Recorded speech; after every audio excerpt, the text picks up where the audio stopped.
All right, well, we've gone over the pattern components and we've looked at the color choices and how to prepare the foundation. Now we're getting into the actual paper piecing itself. So what I've done here is I've actually attached a little cutting board to my table so I could film this a lot easier. What I have here is I've got my foundation that I'm going to be using. This is section B. I've got section D here that I'm going to use. I just selected the fabrics and their sections that are going to go onto the section. I've already just kind of stacked them up on top of my foundation, same with the other one, so that I can easily get to them. So I'm going to set those aside for a minute. I am using a add a quarter ruler. You do not need an add a quarter ruler. A regular ruler is fine as long as you pay attention to where you are cutting when you trim off those excess fabric to make your seam allowance. Add a quarter is very useful because it has a little bit of a lip on it, and when you fold over your foundation to cut off that excess, it was very, very forgiving. Some people simply fold over their foundation piece and use fabric. I tried that once. I ended up cutting off my section. So sometimes the way you learn is the way you'll do it forever, simply because it's what you know. You'll need your rotary cutter or scissors. You will need some type of a device to help fold over your foundation. I have this piece of template plastic that I've had for a very, very long time. I've used it in a multitude of projects. It's really nice because it keeps a nice sharp edge. I mean, this is old. It's yellow practically, but it's very useful for me. If you do not have that, not to worry. A postcard, a stiff card will do. Not too thick, so this one's not too thick.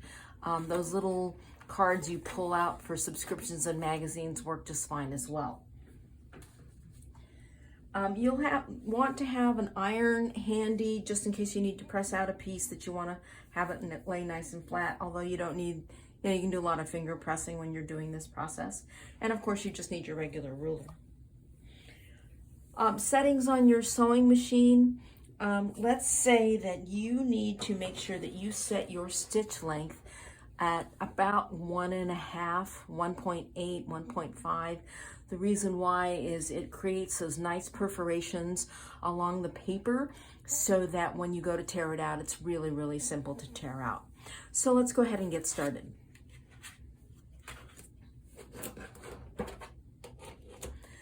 All right, so first section I'm going to build as part of the diamond. This is the foundation I'm going to be using. It is the B section. Here, there's the sections that you're looking at that I marked in the earlier video. I showed you how I marked them, but here we have B1 and B2, those are white. B3 is that lime green, B4 pink, B5 pink, medium blue is my B6, and dark blue is my B7. So I've indicated those. In some of the videos that I have recently looked at, some people pre-fold their lines. I've never been one to pre-fold. I can see the benefit of it. It's up to you if you want to do that. I'll show you what it does. You just kind of give it a quick fold. You don't have to do anything too elaborate here. So that was on A. Oops, see, I didn't get it right. There we go. That's B. And what that does, like I said, it's not necessary, especially if you have a light box or you're willing to hold pieces up to the light. But it's kind of nice if you want to use these creases when you're working on the back, because the nature of foundation piecing is you sew on the upright piece and you place your fabrics on the back side. So by pre-folding, you can see I've got those little creases there that show me where the pieces are. But I've never really been somebody who does a lot of that. I just wanted you to see that some people do that particular process. Okay, so B1 is the first piece that I'm gonna place. Since I've pre-cut my fabrics, I know that these will be large enough to fit across that. Now I also know that every now and then if you get into a funny shape, you're gonna have to fuss with it a little bit to make sure that it does actually cover the section that you want it to cover. So you take that first piece, you're gonna flip it over. Remember, you're gonna build it on the back side, And this is a white on white. It has a wrong and a right side. That's my wrong side. That's my right side. That's my section 1, right? Yeah, that's my section 1 right there. And I'm going to go ahead and place that on there. And I happen to know that it's large enough to do that. Now, I can either pinch it, I can pin it, or I can use a little bit of glue. I use washable glue. I don't put much because it loosens up really easily, right? So I put a little dab of glue right in the center there just to temporarily hold that little piece in place. I don't want it sliding around when I go ahead and fold and flip. Okay, if I want to make sure that it's actually covering 1/4 inch on each side, got my seam allowances there, I can take this and just hold it up to the lights. And surprisingly, my sewing machine light is almost adequate enough for me to use to do that. And in fact, I think I should move it just a hair that direction. When I looked at it, it seemed like it had a little more on one side than I wanted. Yeah, there we go. There we go. So now I've got it so that it's covering that whole section. The line that I'm going to sew is this one between B1 and B2. It's from here to there. I'm going to go ahead and take my little piece of vinyl that I have, and you can use your postcard to do this, or your greeting card, or whatever tool you have, and you can go ahead and fold that over like that. I'm going to fold it over like that. I'm going to take my add a quarter ruler, butt it up against there, take my rotary cutter, zip off that piece that I don't need. Okay. One of the reasons I like to pre-cut my fabric is I don't just cut a big chunk, and to me, I'd end up wasting fabric. Not wasting, but I'd probably end up cutting it too small. That's probably my biggest issue. Anyway, flip it over, and now the section I'm going to be sewing is this one right here. This is B2. If I was to flip it up, you could see that that's B2. Okay, there's that nice straight line. It tells me which direction I need to go. This piece, remember, A1, only section 1 faces up. All your other sections face down, or right sides facing the right sides when you're sewing it. This is the next section I need to sew. That's my right side. That's my wrong side. I put right sides together. Right sides together.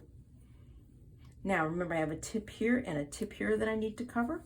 Need to make sure that's going to do it, and that's going to do it just fine.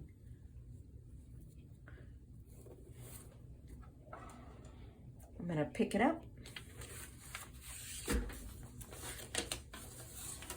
I like to start sewing from the outside. It doesn't really matter, but I like to start from the outside.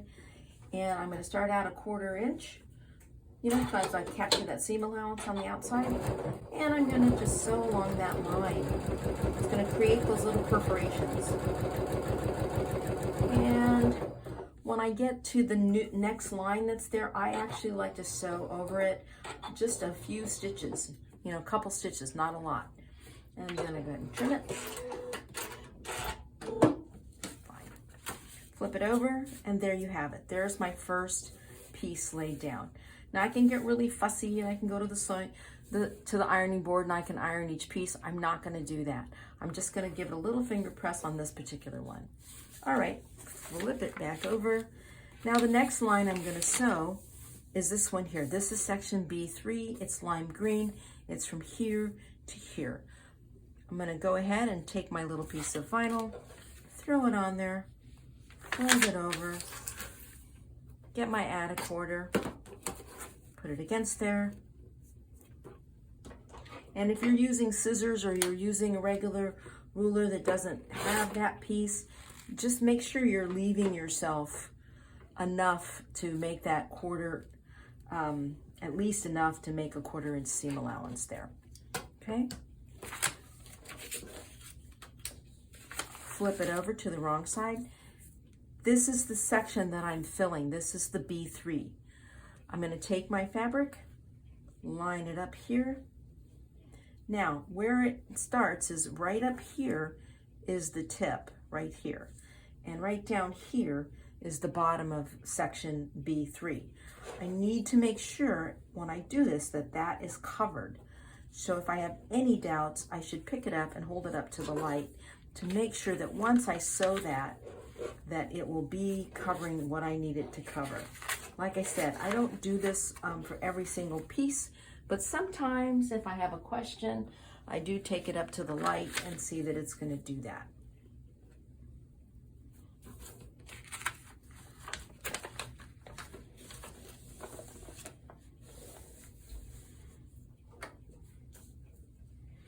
The other thing I recommend you be very careful about is when you're holding these pieces, you're just kind of pinching them, is that none of them fold over, like flip over on the back side. I've had that happen. It's not much fun because then you have to trim it out, or rib it out. Okay, gonna sew on that line.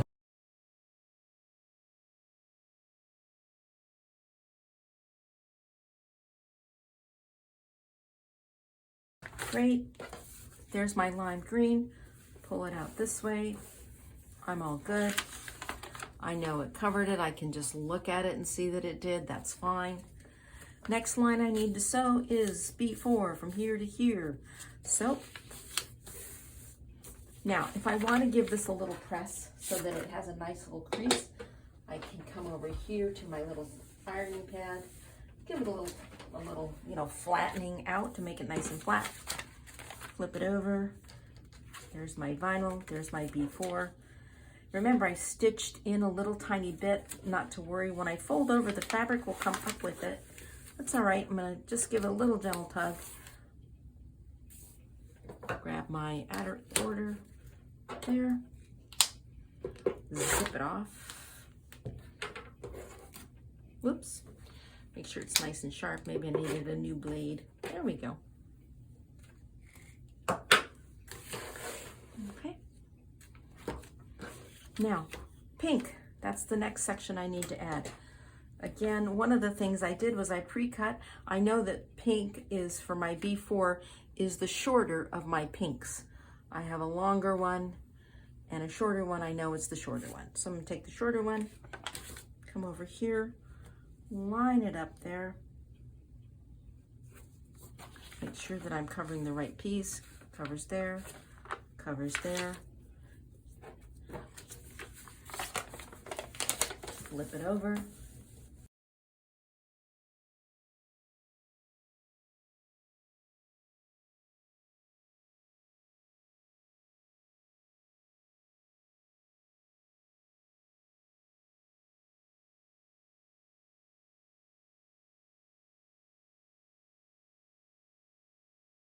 Is between B4 and B5. It's this line right here, that nice long line. So there's that nice long piece that I'm going to be using.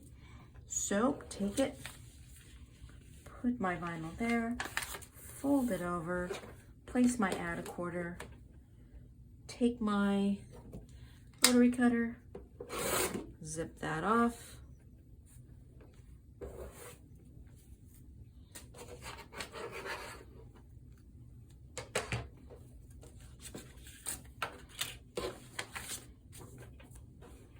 Here is my B5.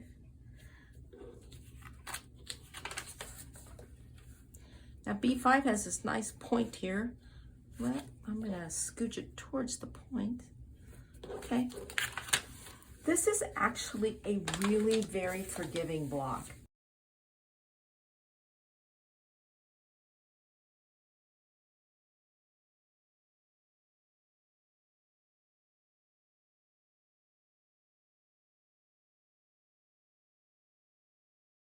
Stitch right off the paper. That's just what I do. There we go. Flip it this way. There we go. I'm going to go ahead and give it a little press. Like I said, I'm just that way. I watched a lot of paper piecing videos before I prepared to show people how to do my process, and people just do it a lot of different ways, and a lot of people just do finger pressing. I just like to use my little ironing mat next to me. Next section I'm going to do is B6. Now I will say one thing about B6. It's sort of got this interesting triangle here. It's my medium blue. So that was the one that I cut out, the piece that I cut out using kind of a template. So I'm looking at this and I'm thinking, how is the way it needs to go? That is the way it needs to go on there. So what does that tell me? It tells me how I need to place the fabric when I go to stitch it on. So I'm going to take my template plastic, fold this back, give that a little gentle tug if it's pulling up, get my add a quarter, put it up there, zip off anything I don't need. I don't need that. I've got this nice straight line now. Now I know that the way that this is gonna fit on here is that way.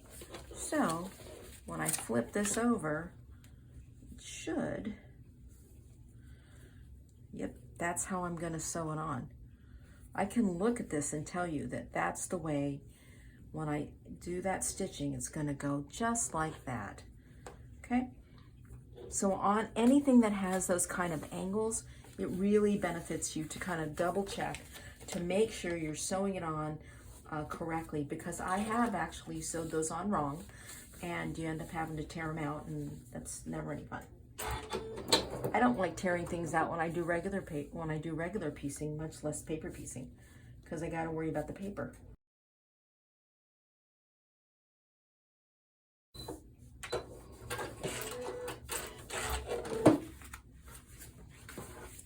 And there we have it. And by doing that, I know that it's going to cover what I need. I mean, it's more than enough to cover what I need. I cut those pieces with about a ½ an inch all the way around, so I know I have more than enough. I'm giving it a little press in between. Final piece that I'm going to put on this is B7. So come over here.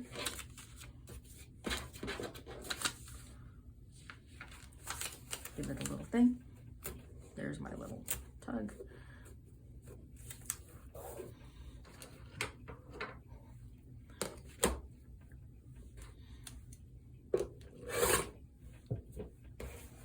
Again, this is a triangle section, so I want to make sure that I'm placing it correctly.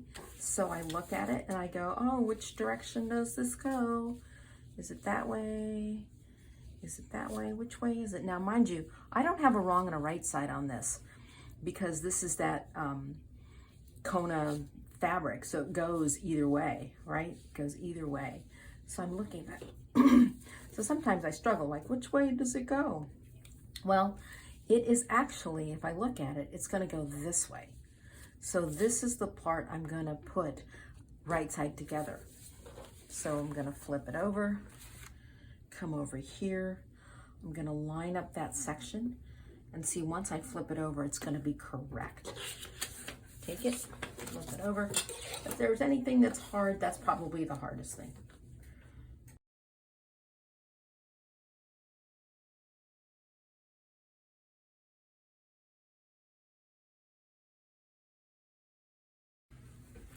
There we go.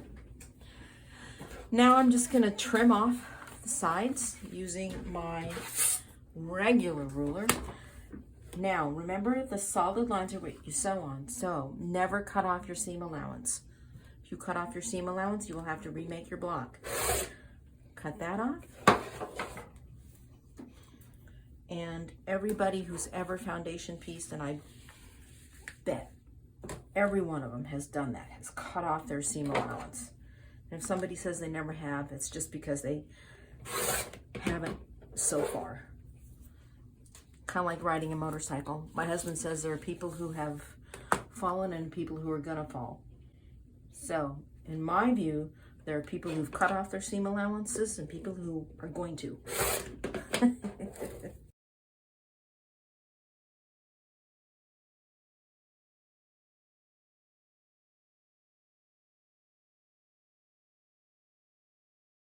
Okay, so there is my section B of one of the diamonds. Okay, I'm going to do the next section, and then we're going to go ahead and piece it together.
Okay, so now I've sewed the 4 components that need to go together to make the diamond. So I looked at the pattern and actually looked at how they go together. So I'm going to flip these over. You can see the paper here on which they're sewn. And here's how they go together. This piece right here is the A piece. This piece, C piece. This piece is D piece. This piece is B. In the instructions, step 1 says to sew A to C, and then sew B to D, and then sew them together. One of the things about putting these components together so that they match beautifully is to continue to use the lines that are on your paper in order to match them up. So the best way that I have found to do this is I'm going to flip this one over and this one this way, right sides together. I'm going to line them up. I'm taking I like to use a really thin pin, and I'm looking at where those solid lines come together at that point. And I'm on the other side, and where is that point? The goal is to get from here to there and poke them in together. So sometimes you might have to futz around a little bit to get that together. So let's see if we can, I like to line it up as best I can, put it there. I try my first poke to see where I'm at. I go straight down and I'm off a little bit. It's all right. It's just a process of getting it together. Okay.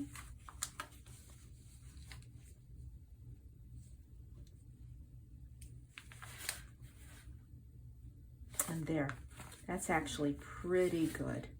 Got that pretty good. And I'm going to go ahead and pin that.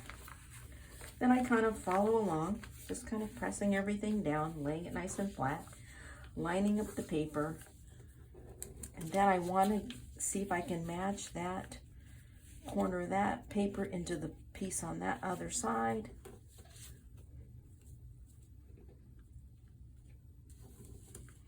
You don't want to pull too much on the actual fabric, because the fabric, a lot of them are, cut on the bias and they can get a little stretchy. So that's why the paper is necessary to keep it honest there. Poke that through and it went right to the very point where I needed it. Gonna go ahead and pin that. And then I like to put at least a couple more pins in to make sure that I'm keeping those things lined up, pinning along that sewing line. Ouch. Don't poke yourself. You can see I've got some seams that are going to come through there.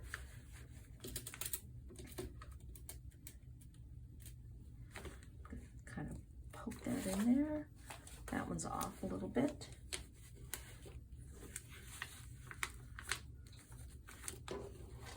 Okay.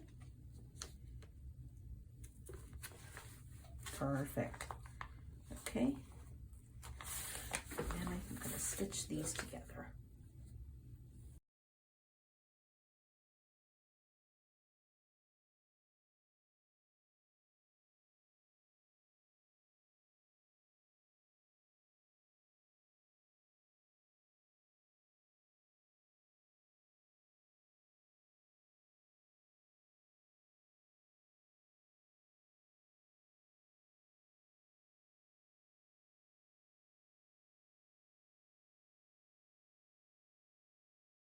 Okay. Now, one thing you'll know is that there's some bulk in here. So when I go to iron this, I'm going to actually iron these seams open. I'm going to press them open to remove some of that bulk out of there. Okay. I'm also going to go ahead, and because the seam is now sewn together, I can actually tear the paper out of there so that when I put it together with the other side, it'll go in together. Now, mind you, because I've used that great small stitch, this paper just comes right out, you know, just tears, you know, just tear here and it comes out. And I'm not tearing the outside because I still need those. I need those. And anywhere where I'm gonna need that extra support of the paper until I get it sewn into a seam, I just leave that in place. But if I don't, I just tear it. And just tear that paper out. And then I press that open. So there you have it. I've pressed that seam open. I'm going to go ahead and put this one together. This is D and this is B. Those sections together.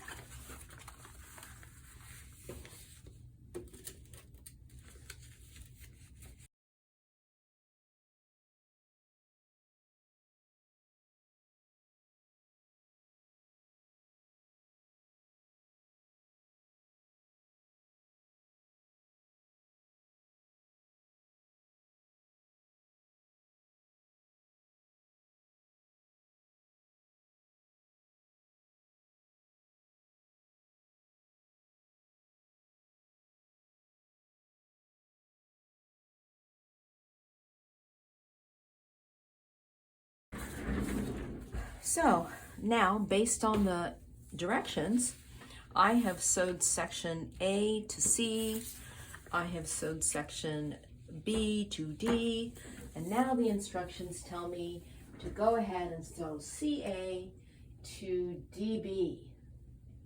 All right. There's C to, not that way, this way.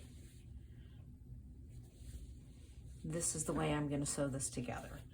So again, I'm going to take these pieces, put them together this way, and use that paper to help me line those up.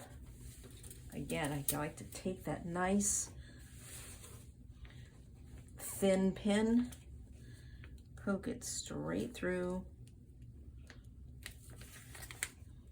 Oops, I'm off on that. Pull it down.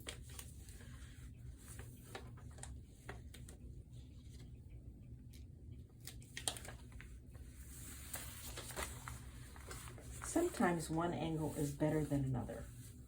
So I'm going to flip this way. There we go. Hold everything in place. Come on. And there we go. It's actually perfect. It's so funny how sometimes I'm so surprised when it's perfect. Then I like to go all the way to this end. Make sure my fabric and my paper is lined up. Kind of put it all together like a deck of cards. Take those long skinny pins that are my favorites. Poke it through, see where I'm at. Really, really good. Very, very close. Let's get that all in there.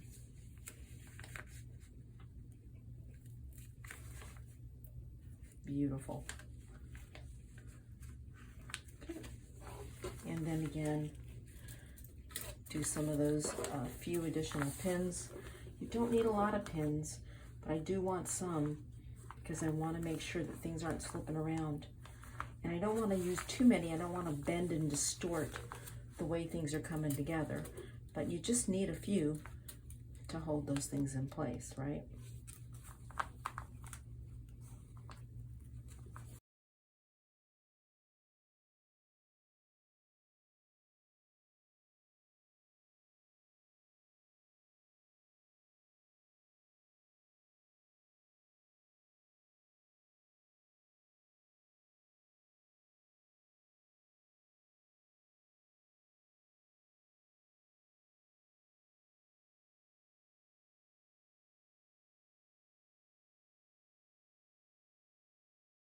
Okay.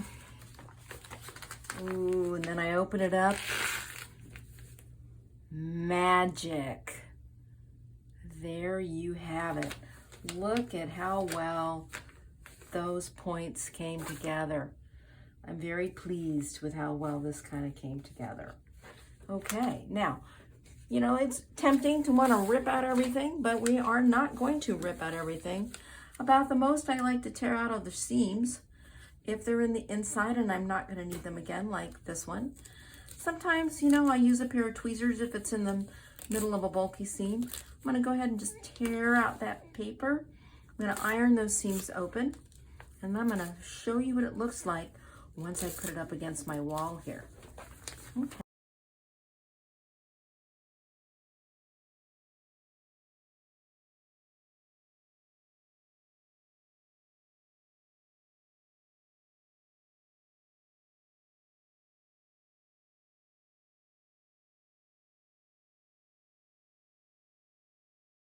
All right, there is that beautiful piece. There you go. Almost there, almost there. All right, that is paper piecing for this particular pattern. Certainly if you have any questions, just reach out to me, Luisana, or Claire, or Jeanette, or Audrey, and we will help you. We will be doing a third Saturday workshop on this. So hopefully if you can attend, great. Otherwise you can look at the video, and we'll see how you like it. Thank you. Bye-bye.